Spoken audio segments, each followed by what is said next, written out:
Hace no mucho abordé el tema en un punto de vista sobre las mamás que pierden a sus hijos durante el embarazo, ¿no? Y lo duro que es, porque obviamente la maternidad es una experiencia que el santo Juan Pablo II describía como la experiencia más humana que existe, porque en el fondo, decía San Juan Pablo II, la vocación de cada persona es abrirse a otra persona en la relacionalidad, relacionarse con otras personas. El casado lo hace con el esposo, con la esposa, el consagrado con su comunidad, la consagrada con su comunidad, el sacerdote ya sea con su comunidad, con la fraternidad sacerdotal y con el servicio, pero todos nos abrimos a otra persona y dejamos que esa persona entre a nosotros y crezca en nosotros y deje una impronta, una huella en nosotros de bien que nos va acercando y nos va haciendo crecer a la estatura de Cristo.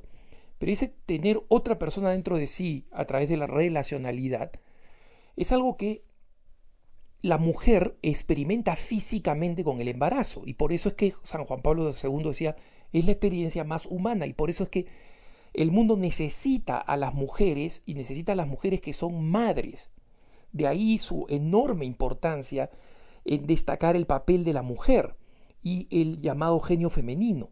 Y en consecuencia, no existe probablemente experiencia más dura, y en esto los hombres no somos capaces de tener una idea, más que figuradamente, de lo que significa que esa experiencia física, tangible, tocable, ¿no?, de la relacionalidad, es decir, el tener un niño propio en el vientre, se acabe y se interrumpa violentamente y no llegue a su compleción maravillosa, que es el nacimiento de una nueva vida. Y me sorprendió la reacción de cuántas mujeres pasan por esta experiencia y cuántas hacían algunas preguntas, varias de ellas, que de alguna forma quiero contestar aquí en esta especie de segunda parte de este tema. Y preguntan cosas referidas al niño no nacido. Y sobre estas distintas preguntas es que explico un poco qué nos enseña la Iglesia y qué nos enseña también un poquito la ciencia. Nosotros sabemos que esa criatura en el seno materno, desde que es una única célula, es decir, desde que se han unido el espermatozoide y el óvulo y forman un cigoto, es una nueva vida. Y esa nueva vida va adquiriendo una mayor forma humana y va adquiriendo paulatinamente aspectos más visibles de su forma humana y también una mayor sensibilidad. Comienza a latir su corazón, comienza a desarrollarse su sistema nervioso, comienza a desarrollarse su sistema táctil y comienza en consecuencia a todos esos procesos maravillosos por lo que pasa una mujer embarazada, de sentir el movimiento del hijo, de sentir hasta partes específicas de su cuerpo, el pie, la mano, etc., ¿no? Entonces, obviamente, en ese proceso, nosotros sabemos que cuando esa criatura, por alguna razón, muere en el vientre materno, se detienen los latidos del corazón, algo pasa. Esa es una persona y es un hijo. La mamá es mamá desde el momento de la concepción y el papá lo es también. Entonces, es verdad que se ha perdido un hijo. Ahora, nosotros comprendemos que cuando este proceso es demasiado temprano, nunca es demasiado temprano, pero digamos, cuando este proceso es temprano y en consecuencia el niño se encuentra en un estadio muy primario de desarrollo, el niño tiene que ser eliminado o sacado ya difunto del cuerpo de la madre a través de un legrado. Entonces, las preguntas vienen, ese niño se bautiza, ¿qué es lo que corresponde hacer con ese cuerpo? Yo tengo que mirarlo, ¿cómo tengo que tratarlo? Y la respuesta es que respecto del sacramento, nosotros sabemos que los sacramentos solamente se aplican a las personas nacidas. En consecuencia, cuando se habla de bautismo de no nacidos, en realidad se está hablando de un sacramental, de una ceremonia, de una oración de consuelo y de una oración por estos niños. Pero no se trata de un bautismo real, no se trata del sacramento del bautismo. Y por eso sería mejor no confundirlo, no llamarle bautismo y darle un nombre al niño, a la niña. Incluso si no se sabe el nombre que se desee, hay gente que escoge José María, si es que era demasiado temprano para determinar si es que era un niñito o una niñita.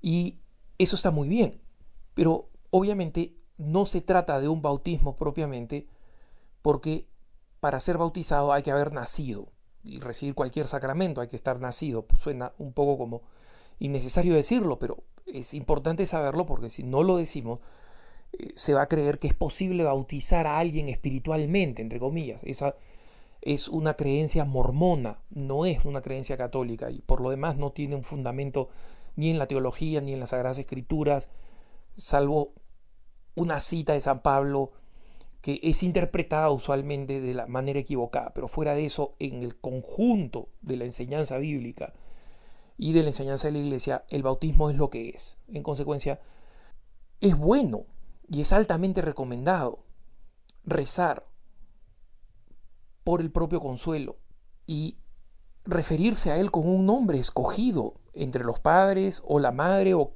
quien desea, de decirle un nombre, compartirlo con los otros hijos si es el caso. Yo lo he visto hacerlo. Pero sobre esto no hay una norma. Es importante entender, no hay una norma, ¿no? Y la Iglesia respeta enormemente aquí la sensibilidad de los padres. Lo importante es que los padres hagan lo que hagan, le pongan un nombre o no, le rindan algún tipo de homenaje o no al cuerpecito. Es lo importante, en lo que se centra la Iglesia, es en la comprensión de la confianza en el amor infinito de Dios, en la realidad de la reconciliación traída por el Señor Jesucristo, que se extiende a todos los hombres de una manera misteriosa. Y en consecuencia, la razón de esto, el por qué y el para qué, es algo que solamente va a ser entendido cuando contemplemos a Dios. Y mientras tanto, nosotros sí tenemos que saber que en el designio de Dios eso tiene un plan. Y ese plan es para nuestro bien, para nuestro crecimiento, nuestra mejora. Y en consecuencia, haga lo que se haga, que todo camine a la construcción de la esperanza y del consuelo. ¿Le pongo un nombre o no le pongo un nombre? La Iglesia no tiene normas sobre eso. Hay personas que pueden tener opiniones muy fuertes al respecto, como sé que hay personas que las tienen. Pero estas personas, aún a regañadientes, tienen que aceptar que la Iglesia no establece una enseñanza o una obligación al respecto.